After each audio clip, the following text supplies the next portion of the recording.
welcome to Share's podcast. Thank you for continuing to support our podcast. Thank you for watching. We have a very exciting guest today, Joel Bhagwandin.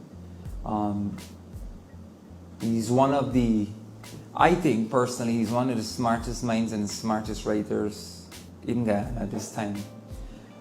So I feel privileged having you here. I know we had scheduled for earlier the weekend. I was a little bummed out, to be honest with you, that you couldn't make it.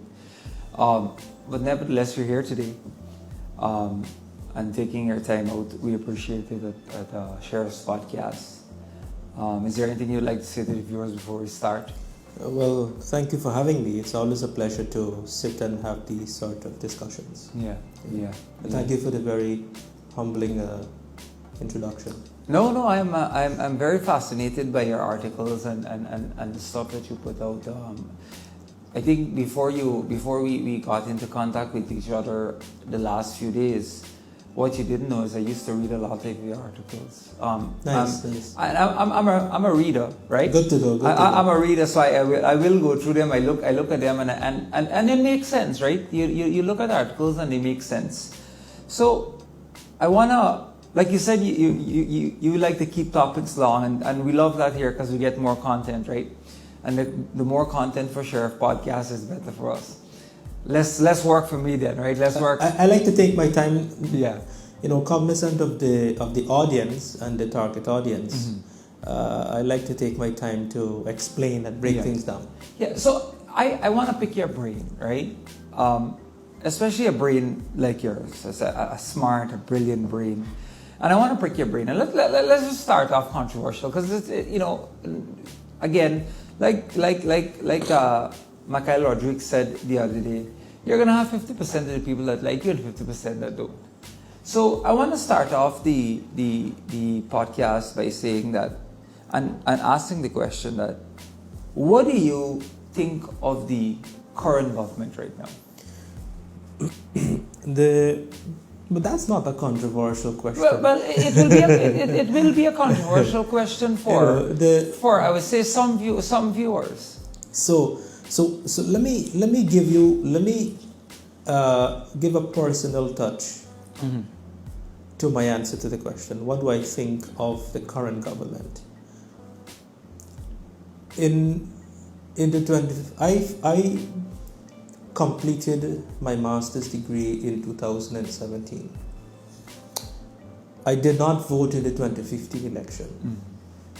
The first election that I voted was the previous election, before 2015, that's 2011, 2012. 2015 I did not vote. But please vote in the next election. No, I'll tell you why. Because 2015 they lost. 2015 I did not vote because I was out of the jurisdiction. Yeah. In the country, but way out of the jurisdiction. Yeah. Completed my master's studies in 2017. And having completed my studies, I started to assess the performance of the then government. And I started writing a column in April 2017, a weekly column in Guyana Times. So during that period, I've written over 400 articles. And I'm giving you this. I'm giving you that. I'm stopping here. 400 articles? Over the past 5-6 years. Yeah. Wow. So Congratulations. I'm giving you that background to understand where I'm coming from.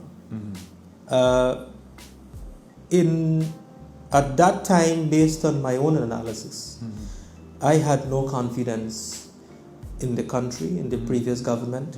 I couldn't see a vision for the country and myself personally. And I was actually I actually started the process of self-sponsorship to Canada.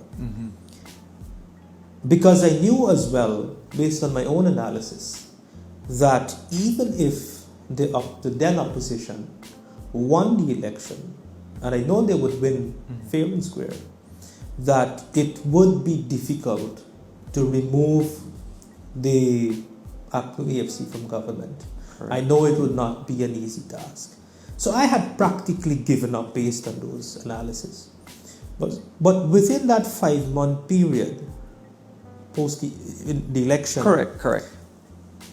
I was confident, and sitting in meetings with the opposition leader then, I was confident that there was going to be a change in government. Yeah.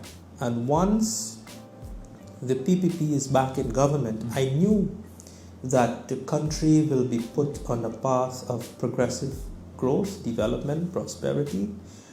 I could see what that vision is, and I aborted my plans to migrate, and I took a conscious decision to stay in this country, support the government, and build a life here. Yeah. So that's what I think.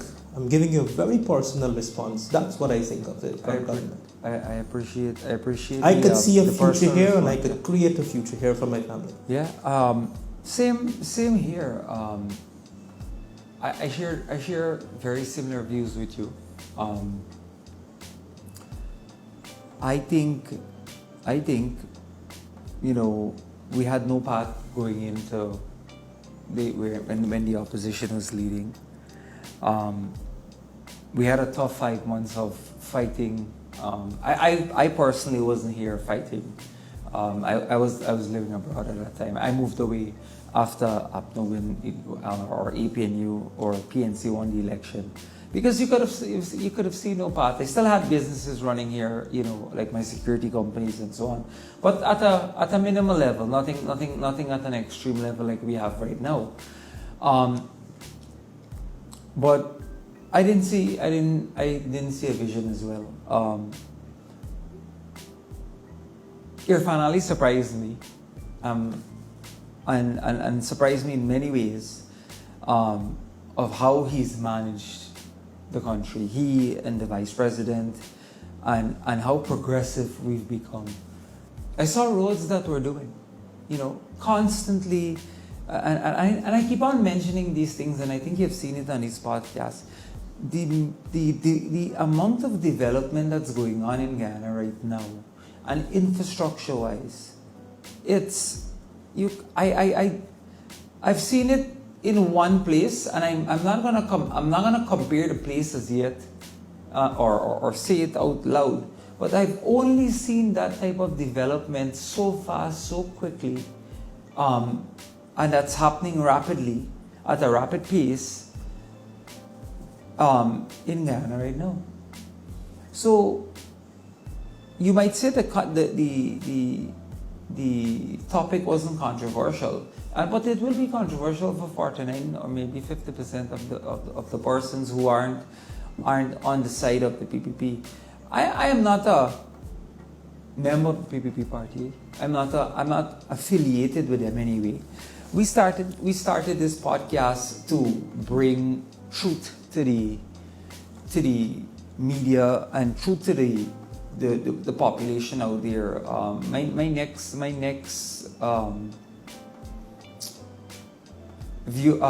guest here is a Tushao, and I want to get her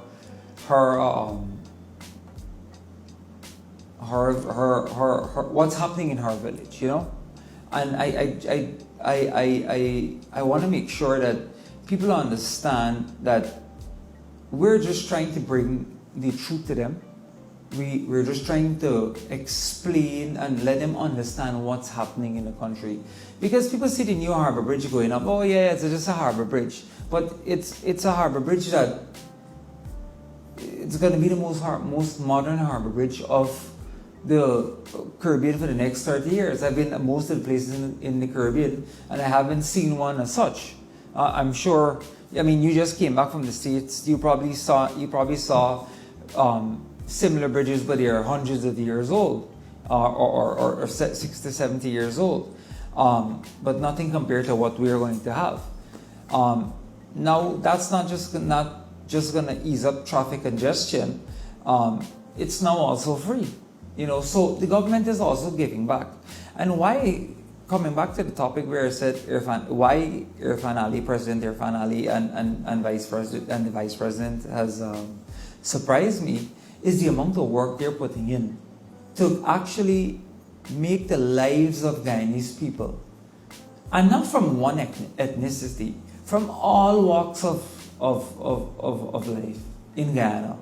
From all, well, let's say all 6 races, right? Because they say we have 6 races in Guyana, and they're really putting in the effort and the time to go and do outreaches. I've seen one of my staff recently attended a bottom house meeting, so to speak, with the vice president, and he was as much vocal at that meeting as he was at his 2 o'clock press conference on a Thursday, and like trying to explain to the crowd of not. The crowd was fairly large, but again, it was a bottom house, so it couldn't be as large as a huge audience. But they're really putting in the work. I mean, I've seen the president, not firsthand, but on the news, going out, visiting sites, keeping the contractors on their toes, making sure things are happening in this country. And again, this is one of the reasons we invited you here today. I want you to take lead on this podcast now. I've said what I had to say. I wanted to bring that out to the public, because a lot of people think, they see the name Sheriff and they say, okay, well, they're PPP. It's not about PPP. It's about getting the truth out there to the public and let them take it from there. Let them understand what's happening in the country, because there's a lot of paid media in the country that are paid to refrain from speaking the truth. Now there's, you and I both know this, there's the pro-PPP and there's the pro-PNC or the pro-APNU. And then there are the extremists. Right? On both sides. So on both sides. People are a little confused sometimes when they hear 3 different sides of the story. It's like, what Sharma had said back in the day, and I'm using him as an example, there's 2 sides to a story. So when a man here, people are showing, Guyana is the fastest developing country in the world, but then Marco Rubio just made a reference to something that the government did say that they're going to pave at a later time to get it finished in a timely manner, right? They get confused. They start bashing, and they don't understand where and how and the amount of time, work, effort, and money that is being put into these things. So I'll let you take the lead and I'll take 3 things from your remark.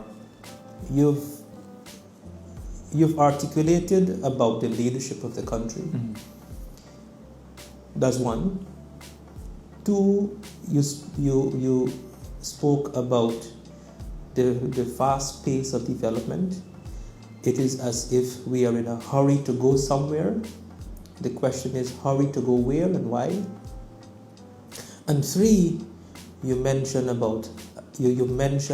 an important piece of infrastructure that would impact this entire country, a single piece of infrastructure that would impact the lives of every single Guyanese in this country, the New Demerara Bridge. Mm-hmm. Now, I want to put these 3 points into perspective. Correct. The leadership, the why are we in a hurry, why this fast-paced development, and how will this piece of infrastructure impact all of our lives.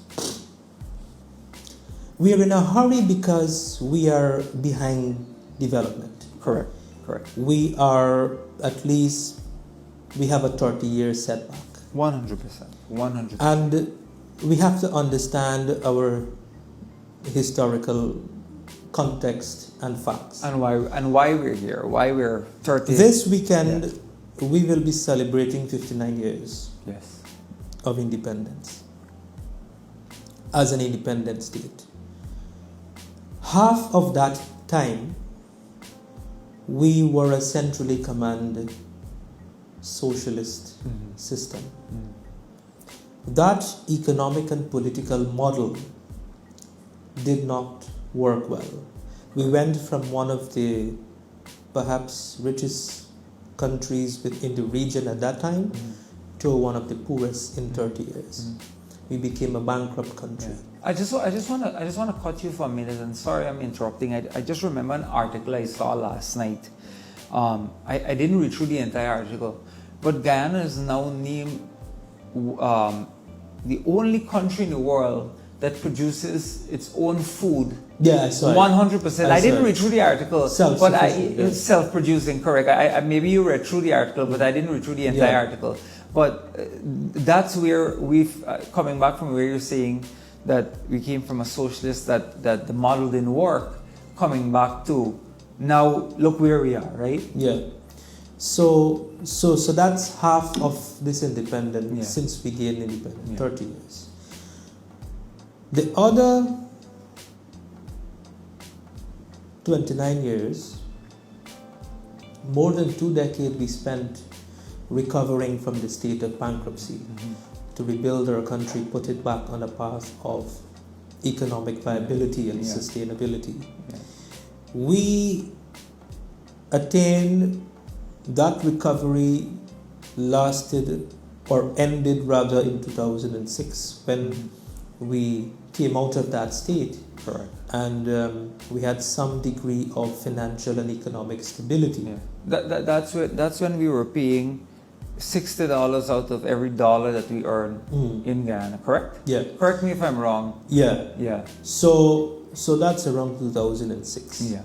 Then you had the 2011, 2012, you had a minority government for the first time. After just coming out of that state to some degree of stability, some degree of financial stability, we then had a minority government that set us back again. Correct. For 5 years, from 2011, then you had the snap election, 2015, then 2015, 2020. So we've had a lot of challenges and setback. Yeah. And I mention this because the infrastructure that we're seeing today and all the developments taking place today, particularly the bridge, not only the bridge, but I'll use the bridge as an example. Correct. All of 90% of the development taking place today were not conceptualized today. It was conceptualized a long time ago in a document called the 1996 National Development Strategy. If you read that document, that was prepared by the PPP government, you would see that since 1996 we knew that we had to build a bridge across we had to bridge the Berbice River. Correct. We knew that we have to build a new bridge across the Demerara River.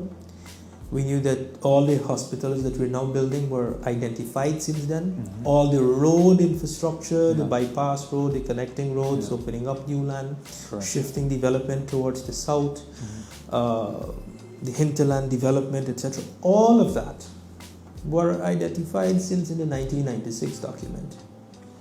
And it might be interesting to note that the bridge, according to that strategy, was to have been built completed by 2010. Oh, this is information. This bridge, to me. Yeah. It's not something that President Ali or Vice President Jagdeo woke up one morning and say, "Hey, we gotta get a bridge." They want to build. It was because this is the thinking of a lot of persons. Correct. A lot of persons, more so. Well, I should say a small clique of people who are the critics of government, think that the government just wake up and there is ad hoc. Everything is planned. Correct. They're very good planned years ago. And for the future, we have to start planning from now for the future 30 years ahead. Of course. So this bridge should have been completed since 2010. It was not.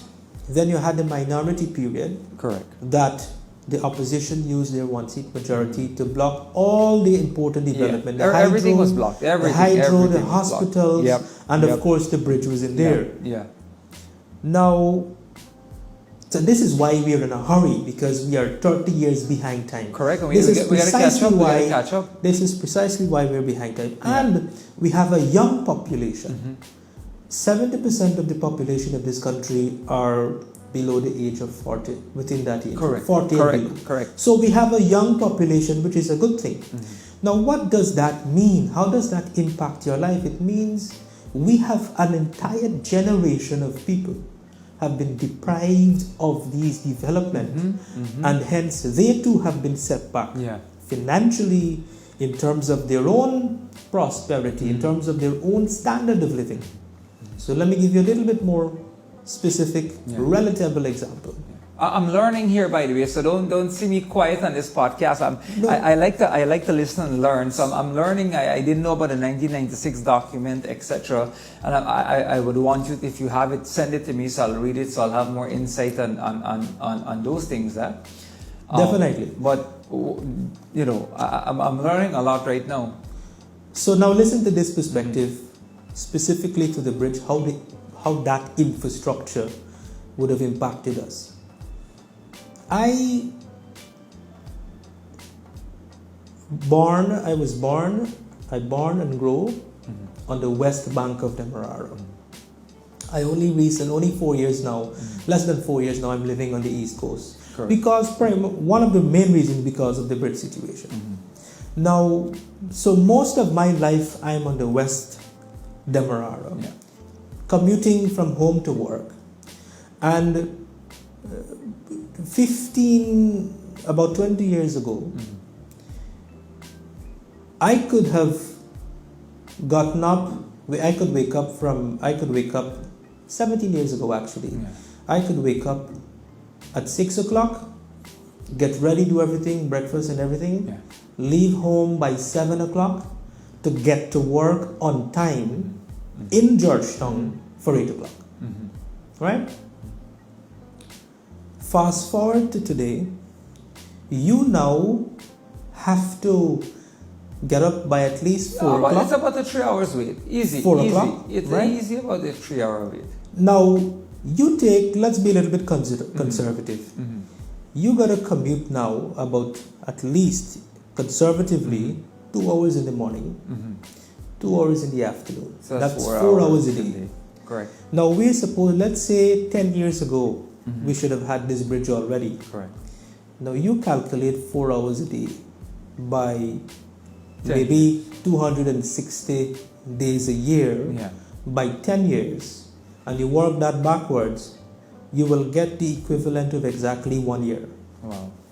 Wow. Putting that into perspective now, it means that because this bridge was not built on time, an entire generation of people, over 100,000 people, lost one, living on the west Demerara and the east side as well, would have lost 1 year of their life. Correct. Imagine you losing a year's income from all of your business.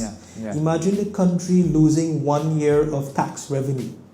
Imagine what you can do in 1 year. How you making up for, and that's just one piece of infrastructure.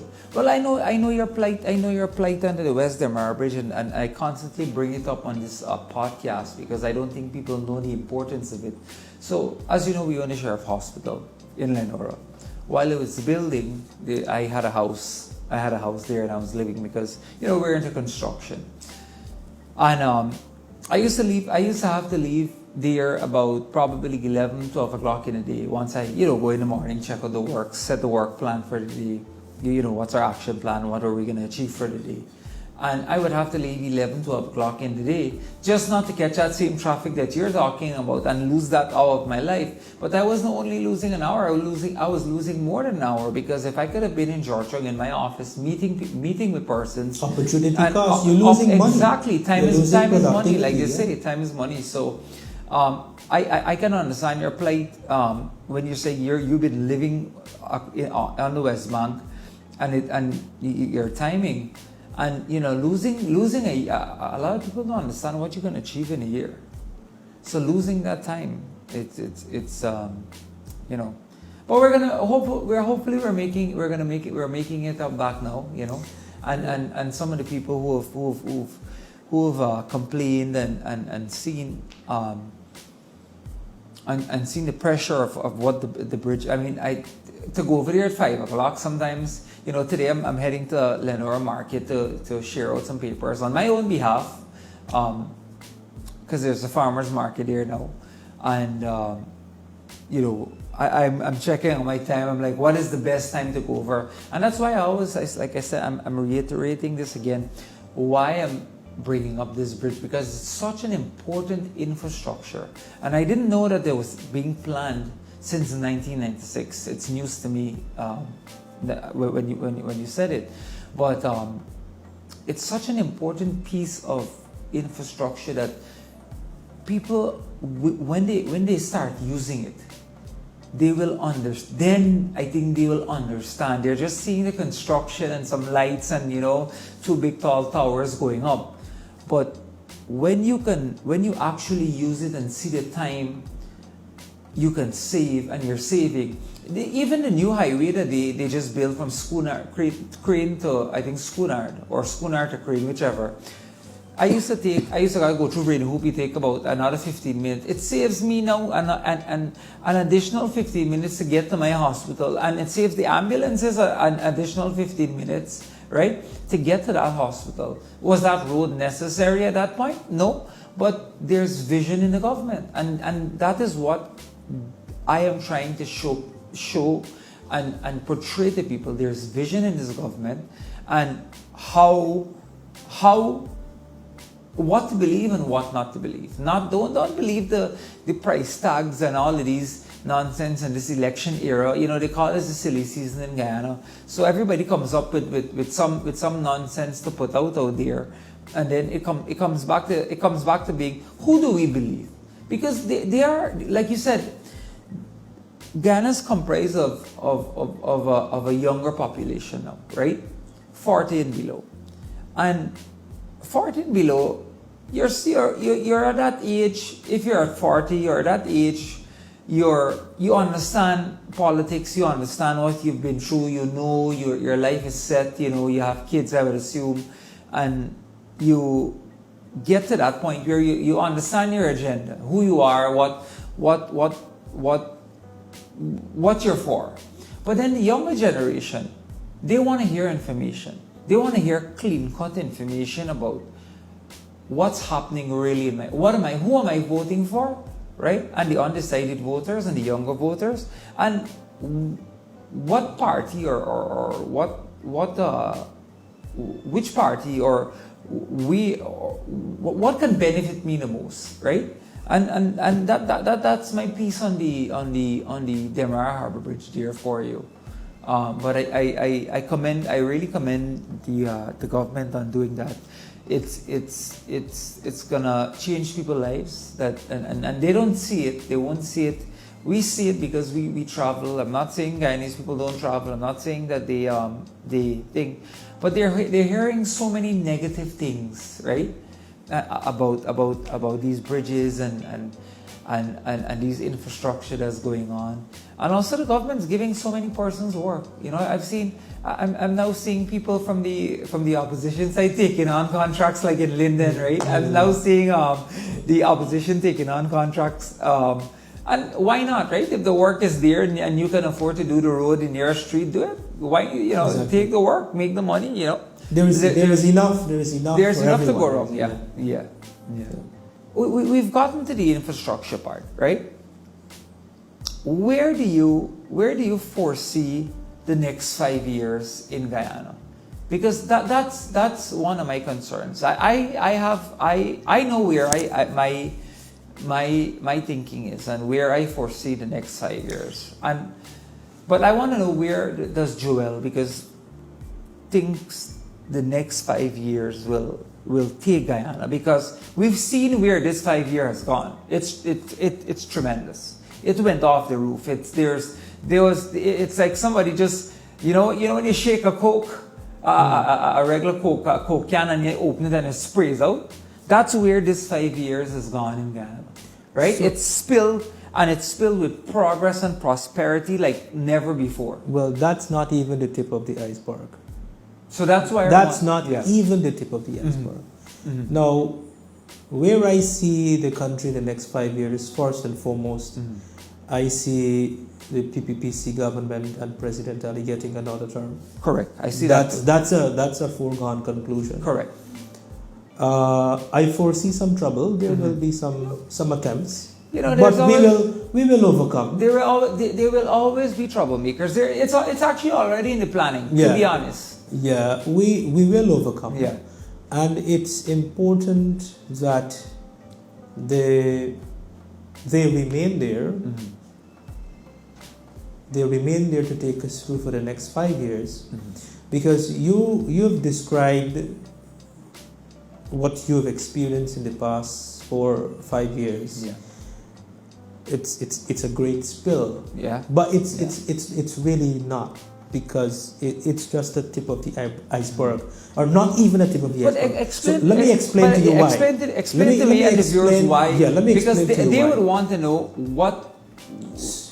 what you mean by, and I'm sure everybody knows what the tip of the iceberg is, but where do you, because you're such a talented writer and talented person, that you can foresee things that other people won't foresee, especially like me or my editor. We won't foresee these things. So tell and you know, where do you see us heading? To put it in a more layman term, we see nothing yet.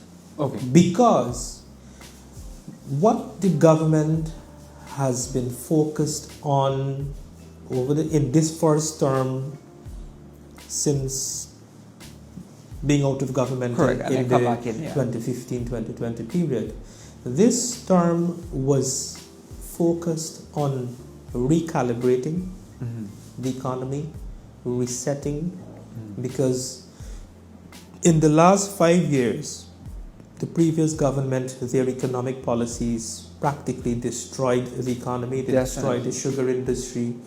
They destroyed the gold and mining sectors. Their increased taxes, increased the tax burden, increased VAT, widen the list of items that they added VAT on, even though they reduced it by 2 percentage points. Correct. They add VAT on items that never attracted VAT before. Correct. And so you had job losses. Yeah. There was lack of investment. So the economy was in a terrible state. Our reserves, all of our macroeconomic indicators, stability indicators were deteriorating, consistently, and so we were heading in a very, very bad place. Had we remained on that path and with that type of economic policy, which was contractionary in a sense. Yeah. But so just hold that thought for a second, right? And this is why I think people thought that the PPP they had given them 23 years, and this is my personal opinion and not the opinion of anyone else here in the studio. I thought people said, hey, you know what, we've given the PPP 23 years, and they wanted to give someone else a try. And they promised the world, you know, when you look at the elections, they promised the world, and they delivered nothing. You know, we can't even find the 18 million. I don't know, maybe you can correct me if I'm wrong. I don't know if they ever found the 18 million US signing bonus. Nevertheless, let's not get into that. But I think people wanted to see what a change would look like. They saw the change, and they went back. You ever hear the saying, the grass is never greener on the other side? And that is exactly what happened in the 2015 election. And people saw that there was it became worse. You know, there was no business happening in Guyana. People weren't coming. Correct. Yeah, so go ahead. You know, continue. and to put that, let me deviate a little bit just to pick up on something that you said, that there is no business. You know, when the government, when the previous PPP government built the Berbice Bridge and the Marriott, they were heavily criticized for that. Of course. And the reason why the government had to put money in that had to finance those projects vis-a-vis a PPP model, meaning a public-private partnership model. Correct. And in the case of the Marriott Hotel, put taxpayers' money into that, was because of the very reason we couldn't attract investors. We could not have attracted a foreign investor or even the local and private sector to build an infrastructure like the Marriott or to put money in the in the Barbies because there was no confidence. 100%. And when, if you were sitting in the government seat, and we're not getting anybody because of lack of confidence. Yeah. How are we going to move the country forward? How are we going to build the country? So you have to do the bold thing and put your money in it.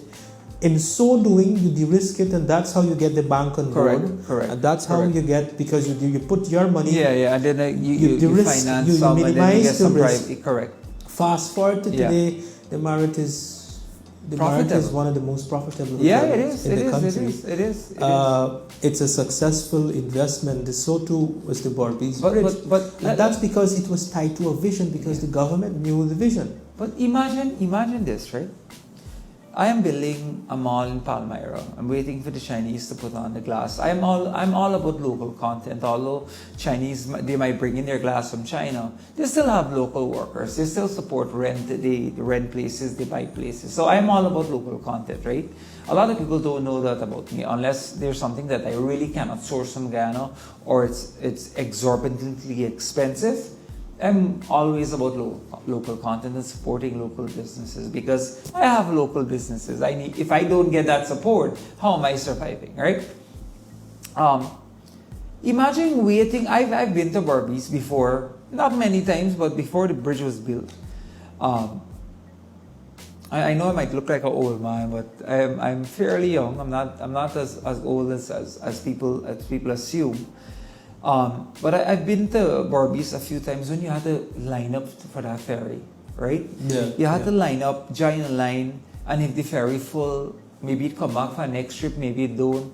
You lose an entire day. Maybe an entire day. So it's like then let's just say you're taking your family to Suriname. Let's say Independence Weekend's coming up, and you, Joel, want to take your family to Suriname. You don't even really know if you're gonna get to Suriname, because you gotta know if the boat can make it over 2 times, 3 times. And are you going to make that boat? I go over to Barbies. I mean, again, on a good day, on a good Sunday, I get there an hour and a half, to Palmyra. I see my construction. I see what's happening. And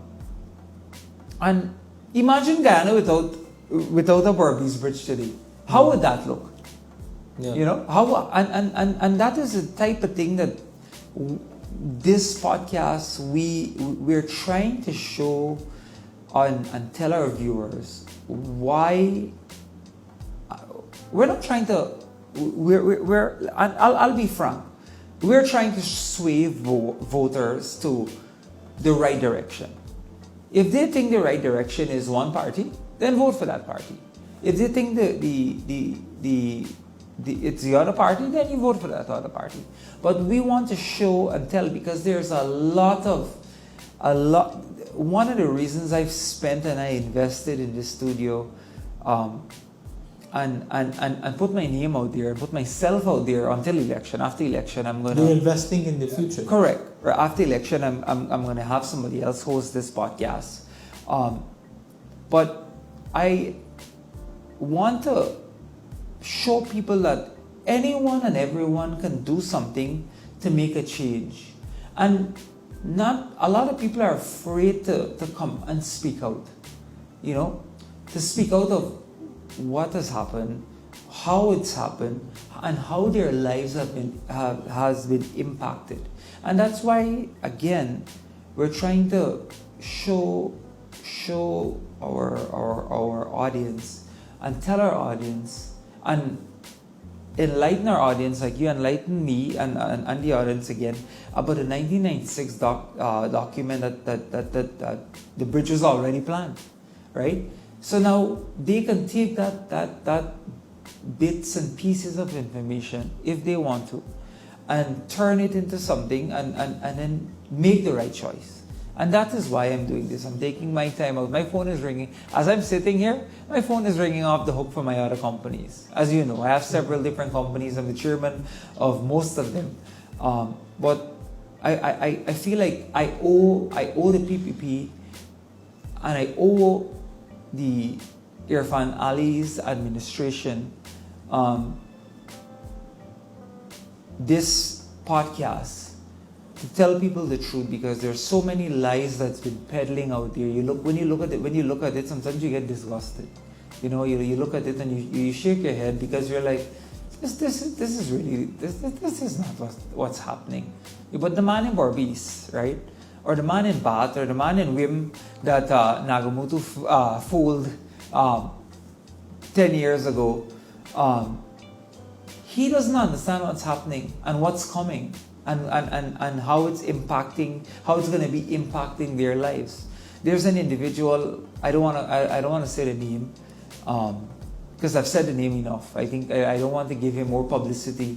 But there's an individual going and peddling to fishermen and fisher folks and paying them to say what they have to say. Now, let me tell you something, Joel. If you come and you give me a $10,000 to say something, I go and say it on camera, collect you $10,000 and go back home. But you know what I go back home and do? I go back home and vote in for who I feel like voting for. Because I collecting the 10,000, you be sure, right? I come in and collecting Joel's 10,000 to say what he wants me to hear and go home back, right? And so, I'm happy that you can enlighten us, and I want you to enlighten us more about, again, where do you see, you said the tip of the iceberg, right? Yeah, I want to continue on that topic and give the viewers where do you foresee? I mean, so I mentioned earlier that the government has, this term was really focused on recalibrating, resetting, and putting back the economy, jump-starting the economy back on a path of progressive growth. And a lot of the work, I would describe it as foundational work. 99% of what we have witnessed in this term, it's just the foundation. Yeah. It's laying the foundational work for the next phase. When you're building a house, when you're putting up a building, you build it in phases. You start from the foundation, then you build upward. So this first term is the foundational. We haven't started to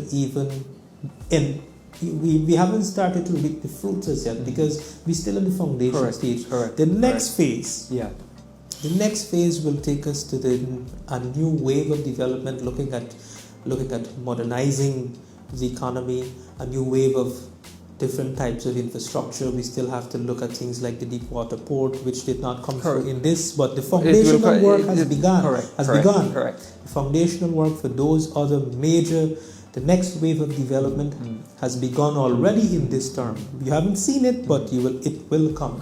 So so the fruits are bearing right now. Are yet to come. The real fruits, the real enjoyment, the real benefits, the real joy of what we're building and what we're all investing in today. This past 5 years, the next 5 years coming, we will reap this in maybe by start reaping it by 2035. That is when the real thing will come. By 2035 onwards, then is when we'll have the real deal. Now we're just planting seeds. Well, I'll make a comparison, and it might not be the correct comparison, but we have oil and gas now. It's public knowledge. It's the world's knowledge. The world is flocking to Guyana. I've sponsored and attended my booths at the oil and gas conferences, and people are so excited about Guyana. I recently met with Airbus. They're actually here. I met with them 2 days ago. And their main topic, they have, in fact, one of their representatives just stagnated in Guyana to get people to buy these helicopters and buy these Airbuses. And so the money's out there. The money's flowing right now. A lot of people don't see it. And I'm not saying a lot of people don't see the money. A lot of people don't see the companies that are coming. You have companies like Airbus, which is it's $1 billion company. You have Elon Musk having conferences with the president of Guyana. One of his companies already here. Starlink. Right. I mean, everybody. I use Starlink in the interior, and I'm going to come back to something about the Hinterland's progression in a few. But everybody looks at Guyana as a pride nation now. And I think it's time for us to move on and move on in the right direction. Like you said, it's the tip of the iceberg. We just have to wait it out a little. But we're seeing progress, right? We're seeing the baby tree grow every day. We're seeing every morning we wake up, we see a different transformation happening. You can have some cash crop in between. In between, but the real high value stuff is yet to come. Yeah. The cash crop is to keep you to pay your bills, keep you. But you know what they say, going. patience is virtue. Patience is a virtue. So once we hold out, and we as Guyanese, all 6 races hold out and know and hold and keep a level head, and not be carried away by the naysayers and the people who wants to run for offices who again that has no credibility or even understand what running for office means, right? We need to keep a level head as Guyanese and understand where this country is going and where we can go if we keep on the same track that we are on right now. And where we're going to be headed, it's going to be amazing. Because you know what's going to happen? A lot of people don't realize. Sooner or later, Guyanese people won't even have to work. Like you say, 2035 and above, we will have to import labor. Because there's so much money that's going to be pouring into Guyana. Right? And correct me if I'm wrong, there's so much money that's going to be poured into Guyana that we as Guyanese won't even feel like working, because you're going to have cash grants distribution probably every month, right? At that time, I'm not saying now. It's going to take a while to get there. Once all the infrastructure is done, once all the roads and the country's well off, right? But let's take Dubai as a prime example. Everybody's seen the before and after picture of Dubai, and everybody's saying that Guyana is the new Dubai. Maybe we are, maybe we're gonna be, maybe we're not. Maybe we're gonna have the tallest skyscraper, and maybe we'll just have a mediocre one. But you know what? From where we've come, from where we've started to where we are now, we're 100% better than before. And where we're going, we're going to be 6,000% better than where we are now. And I hope I live to see. I mean, it's not long from now. I hope I live to see the infrastructure, the development that we're fighting for now, and we're fighting for, and we're hoping to get. But I have kids. I'm sure you have kids. Do you have kids, right? And it's not about us, right? You know, when you turn a parent, it's you get a different level of thinking. You start thinking differently. First of all, you get sleepless nights when they're born, right? And then when they grow up to teenagers, you get sleepless nights too, because they out partying, right? So, but this really is not for us, it's for them, it's for the future. The things that we're building, the malls and the hospitals and all these things that we're building, and the sheriff securities and the medicals and so on, what we're building right now is really not for us. We can sit down and live off of what we have and live an easy, comfortable life, right? You know, clap you to roti in the morning, so to speak, and you know, and stay home and relax. But it's for the future. Correct. And that is what people have to understand. It's not about them. It's about their kids and what their kids is going to inherit. They're going to inherit a bigger, better Guyana with the current administration. Absolutely. You know? Absolutely.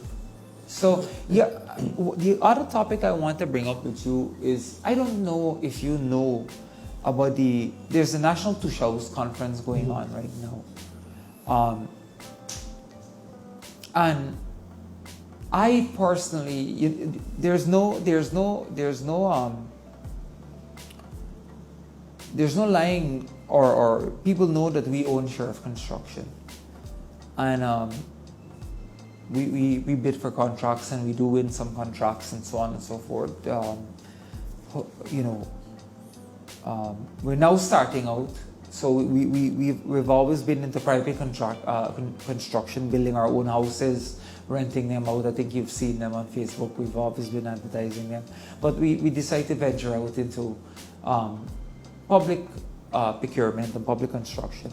So we won some tenders in some hinterland regions. And the amount of progress that's happening in the hinterland, you'd be surprised. You know, I'm inviting you a day to take you to a place called Joel. And to get to Joel, you have to fly from here to Madhya. And from Madhya, you take a boat from Madhya, then you fly to Cameron. And then you take a boat and you go about an hour and a half into the village. There's about, I would say, on or about 700 personnel living in this community. There's no cell phone signal. There's Starlink. I literally have to walk with my Starlink and plug it in. They're self-sufficient. They're a self-sufficient region or self-sufficient community, I would say, Joel. Let me not say region because Region 7 is a big region. So they're a self-sufficient community because they have gold and, you know, they get royalties from gold and whatnot. And I hope I'm not giving away their secrets here, but I think it's a known fact. But the government is the government is now building an airstrip for them, right? The government is now building a dormitory, a kitchen's quarter, a teacher's living quarter, 200 by 200 by 70 feet secondary school. So children in the hinterlands don't have to walk now 10 miles from one community to the next and then walk back when they finish from school another 10 miles, right? And people don't see that because they don't go in these regions. I must commend the Honorable Priya Manichan, the Minister of Education. It's hard. I tell you, I walk up a hill a day and I start blow. I couldn't make it, Joel. I said, oh Lord, I know I'm gonna make it to come down back, right? And she walked up like a champion. She championed that day and made me the respect I garnered for her that day. I don't think I will see that back in the near future unless somebody really surprised me, right? But to spend $1 billion Guyana dollars on or about $1 billion Guyana dollars on a community that only has 700 people, you can see that the government really cares about every single persons living in Guyana, not just in Georgetown or Region 3. They lost Joel vote, by the way. I can tell you that. They lost in the previous election. They lost it. So you know what they could have done? They could have said, you know what? To hell with Joel. Let me go and put that money into another region that I've won, or another community that I've won, so I can win it bigger this time. But you know what they did? They went ahead and still spent that money for them to get an airstrip, schools, teachers' quarters, dorms, like I said, even a kitchen, right? And this is a village that is self-sufficient, by the way. When you go in there, you think you're in a mini Georgetown because they got, you know, concrete buildings. It's not Benabs and what you'll think. They've built their own mini Demar Harbor Bridge. I'll tell you, it's just out of wood, right? To walk across and ride across there. And when I see things like that, I'm excited.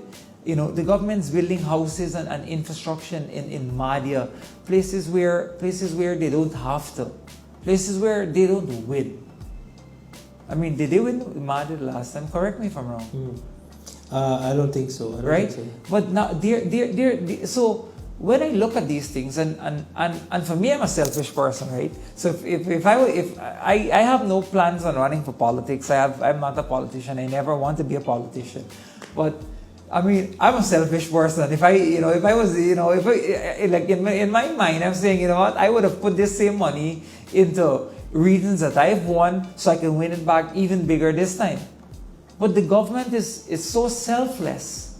The Irfan Ali administration is so selfless that they're putting money into every single community and region in Guyana. For example, I built a small road in Den Amstel. Somehow we procured and we won the road. And at first we were getting a little, because people know Sheriff, they're which they know where we lean, and they were giving us a little hard time in Den Amstel. And we sat, Minister Edghill always says one thing: always reach out to the community or the people in the neighborhood that you're building for. So my contractor called me and he said to me, he's like, yeah, he's getting me every day. These guys coming and they're nagging at him, they're cursing at him, they're not giving him a chance to work. So I went there and said, what's the problem? They said, man, we know that they only come in and build a road here to get our votes. I said, look, we know that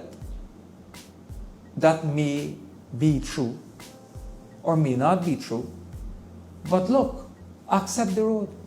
You're getting a brand new concrete road coming from a mud road. And I said, look, your neighbors and you know, your cars don't have to park now on the front street. You can now park it in your yard. All right? Now we give them some sand and some stone and we help them out. You know what happened a few weeks after? They themselves started to come and help on the road, Joel, for free. Oh, let me help you with this. Come, let me help you with some light it's here. all about perspective. Let me help you with some electricity. And I was amazed by that, because a few days ago, we were getting cars. But by explaining to them what the government's doing and why the government's doing it and how it's going to benefit their lives. And I think because I've explained it to them, look, I said to the front neighbor, your car don't need to be parked in front of the road anymore. It can now come into your home. And then he looked at me and then he caught on, right? And they were giving us free electricity, giving my guys free water. One of them, in fact, the last day of the road, they held a nice cookout for my guys, and I was pleasantly surprised. I went there, I ate. I felt very welcome there. It was welcoming. So I think people are getting there. And that's the importance and the value of podcasts and initiatives like these, because many times people don't realize, they don't get the time to pause and to think and to reflect. And so bringing a diversity of perspective is important for them to understand, not necessarily to win over them, correct, but for them to understand this is, all of us need this, all of us need this, and all of us will benefit from this. And they're all benefiting. They're all like I said. I think you saw my face light up when I spoke about Jawala. But it's not because that, is because when I heard the stories that I think the government, so I spent a couple nights in Jawala because it's hard to get in and out. I do have my own helicopter and I can fly from here to there. I did fly, but there's civil aviation as a rule that after 6 o'clock you cannot fly, and if we fly from Jawala to the thing, it's about 2.5 hours. So sometimes I have to overnight, and I will, I'll dress anyhow. I actually just put on this shirt today because my wife dropped 2 jalapeno. She said, man, every day you wear the same black shirt, right? So I said, all right, man, choose a shirt and bring it for me, right? And but I'm a simple guy, so I tie up, I walk in my own hammock. As I always walk in my own hammock, I'm a spray, because mosquitoes in them villages ain't easy, right? So I tie up my hammock and I sleep in, and the breeze was nice and everything, and I just looking at this thing and I said, I'm here, I'm seeing the development, but what about other people? They're not seeing it.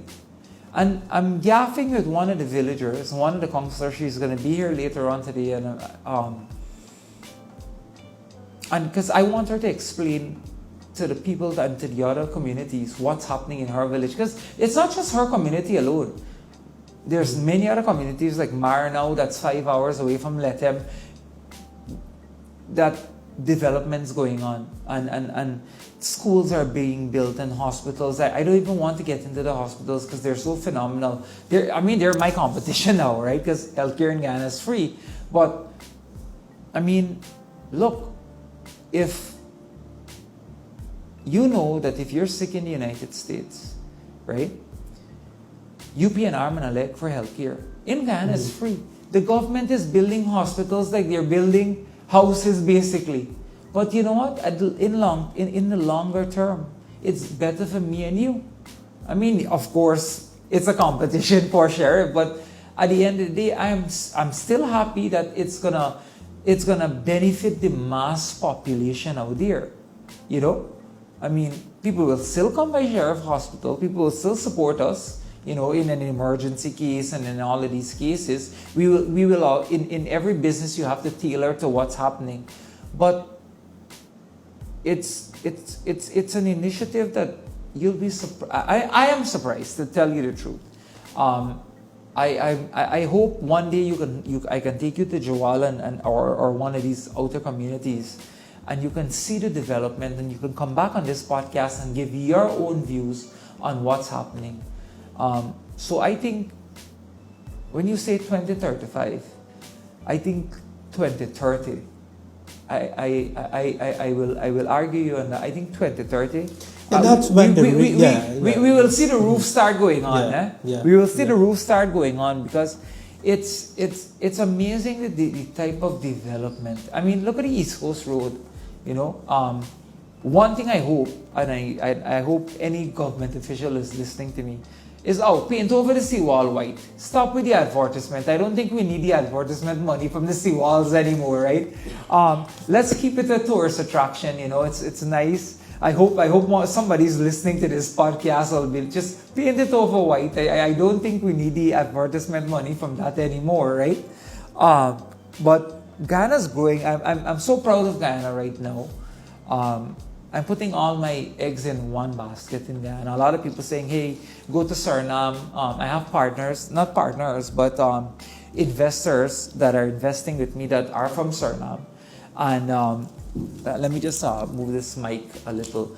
But I have partners that are investing with me, and investors. And they said, hey, Ameir, a mall is selling recently we just had this conversation. A mall is selling in Suriname, and it's closing down. And I said, well, you know, you guys go ahead and buy it. I know you have the money. And he came back saying, well, why don't you want to come? I said, you know, I want to put my eggs in all my eggs in one basket. And he said, why? I said, to be honest to you, I'm here on the ground every single day, and I see the potential. So for me to go and diversify my portfolio into another country, I'm not telling anybody not to go or anything about Suriname. I'm just saying that you only diversify when the market matures. And correct. We haven't reached to that point. We still emerging. We have a vice president. I'll tell you the truth. I'm not. A lot of people might say, yes, this is me sucking up to him, or whatever people want to say about me. I don't care. Every day I have a fan club that comes out anyways, right? So in the mornings when I wake up, my editor sends me a list of people of write-ups, and I have to laugh at them. The other day somebody said I stole a Tesla, and I'm like, and they shut it down. So I drove it a couple of days and I put it on my status, you know, just to shut the naysayers up, right? But you know, no, but you shouldn't. You shouldn't. You see, certain elements you must. It's important to ignore, because if you stop ignoring them and you take them on whether directly or indirectly, you're fueling them, and they live off of that. I've got that advice. You start to ignore. You start to ignore it. They will die a natural death. Yeah, you know what? I ignored the one thing I put up is it was so stupid and so comical that I decided to make back a joke out of it then, and I said, you know, it's so irrelevant. Like, look, I'm here. I'm not getting paid for this, you're not getting paid for this. We're doing this out of the love of Guyana, right?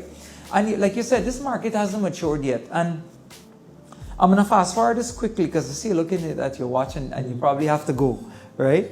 So I'm going to fast forward this a little bit. You know, we have a I don't think people give him credit enough. Excellent. I wouldn't even say excellent. A great vice president. I think he works hard. Well, not I think, I know he works hard to get out every day, every Tuesday, or no, sorry, every Thursday and have a press conference 3-4 hours. It's tough, but look, I think in my personal view, and like I say, everything that I say on this podcast is my own personal view. I think the government is doing an excellent job. I know, and both of us know, that they are going to win back this election. And one of the reasons I'm doing this is I want them to win by a landslide. The reason I want them to win by a landslide is because they can have, you know, when you win by a landslide, your confidence level. It's like Trump, like Donald Trump. Look. Because the man he won the popular vote, he won the electoral college. So his demeanor coming into when he was sworn in is, you know what? The people of the United States wants me here. So no senator, no congressman, nobody can tell me anything, so to speak. And then that's his demeanor. And that is what I want the PPP demeanor to be. And that is what's right now. But if they can win by a landslide and push by a landslide, then I wouldn't have to sit down and worry about my kids. I know my kids will be well taken care of. We get a lot more done. Exactly. We get a lot more done. Exactly. Joel, is there anything else you'd like to say? I haven't even picked your brain 1% yet. I would love to pick your brain many more times. Let's call this one the warm-up. The warm-up. So this is the warm-up. Yeah. So when I come again for another one, yeah. You know, we get into more. We could go into some more controversial topics. We could talk politics. Yeah. We could deal with some of the political issues. Yeah. And make it more exciting. So let's term this one or title it the warm up. Correct. We'll title it the warm up. I hope the editors are hearing. We'll title it the warm up. Look, you're doing an amazing job. Thank you. Continue. I commend you. Continue to show that. Continue to write. Continue to be vocal. Continue to push your articles out there. I mean, 400 articles in a few years is amazing. I can't remember when last time I wrote an article. So you know, when you tell me 400, I thought I heard 40 by chance, right? So continue to push the work. Continue to do the great job and show the people there your effort. I can tell you this: you might not see it, I might not see it. But our efforts aren't going in vain. There are people that are listening. Actually, no. There are because persons no, if listening. I should say this, I mean, you share some of your experience quickly. Yeah. It's always good to get feedback, and whenever I go out, social, whether it's in the village, whether it's on the streets of New York in Queens or Brooklyn, whether it's in a bar in Queens, whether I go out in the market, whether I go to a cocktail, whether I go in a restaurant, people come to me. I was on a plane and to the guy, I watch your program. I went to a wake house. I don't know these people. Correct. My wife knew them, and a big man come to me and says, I know you, you're doing good. So when I go out and interface with the real world and meet with people, and from different walk, different segments of society, in Guyana, out of Guyana, I get the feedback, and it's really good to know that people are reading and listening and paying attention. People are following what you do, and therefore that's why I'm doing it in the first place. Continue doing it. I know you're not getting paid to do any of this. I can tell you this. I know this for a fact. But you know what? Continue it. You're making a difference. And you know what? You're not making a difference for yourself. You're making a difference for your kids as well. My kids, and people will slowly start to see what's happening and what path to choose. And that again, we're going to call this the warm up. I'm glad we touched on the bridge. I'm glad you touched on the bridge. I'm happy that we both share the same experience over the river, and people will see what it's like to experience a bridge like that. I probably gonna be the first one running over the bridge, right? Mm-hmm. To be honest, or parking the car at the front. I can be a little bully there and park the car to go over, because I'm truly excited about it. Truly, I think it's a wonderful initiative. I think it's all the infrastructure is going on. It's wonderful. I want to ask you just one thing before we close off this podcast. Well, this warm-up podcast, and next time I'll write notes, because your brain is so big to pick. I wanted, last night I wanted to jot some notes on, but I said, man, I can figure this thing out with Joel when I come, right? But I now realize your caliber. I'm here and you're here in the political world. No, it's true. It's the truth. Look, I am not propping you up here to get you back here the next time or whatnot. But what I'm telling you, your political knowledge is here and mine is here. So I want you back here in the next thing. Somebody asked a question, and I think I watched the last part of the press conference yesterday. When it's going to be elections in Guyana, and in your opinion and your views only, of course, when do you think elections are going to be in Guyana? Based on when they swore and based on the formula in the constitution and so on, you can basically calculate when would be election. It will be sometime around between October to December. Yeah. I don't see it going into December. Yeah. It might be November. It might be October. I think it's going to be November too, because the government is already preparing for the madness that's going to happen for the few. Guyanese people don't protest for more than 2 days, and so trust me. I always tell everybody. I say, look, let them protest today. They're going to protest tomorrow. We're going to fight it out today, tomorrow, and guess what? Everybody gone home back today, and they're going to fight. They're going to curse the neighbor. They're going to see the neighbor. They're going to curse the neighbor. You know what? I going out and protest. The neighbor going to say I ain't going out and protest, but Guyanese are fun-loving people. Yeah. I can tell you that. Yeah. So look, things are always going to happen, but I pray for Guyana. I pray that this is going to be a smooth election. I will, of course, want my party to win, and the party that I am supporting and I'm doing all this for. But I'm very confident that you're going to win, and. I thank our viewers again, and I thank Joel Bhagwandin for coming on this show. Thank you for having me. We are going to publish all your articles now on Sheriff News Network, and continue to carry them along. And at the end of the day, again, I want to say to the viewers, Joel and I, we aren't paid to do this.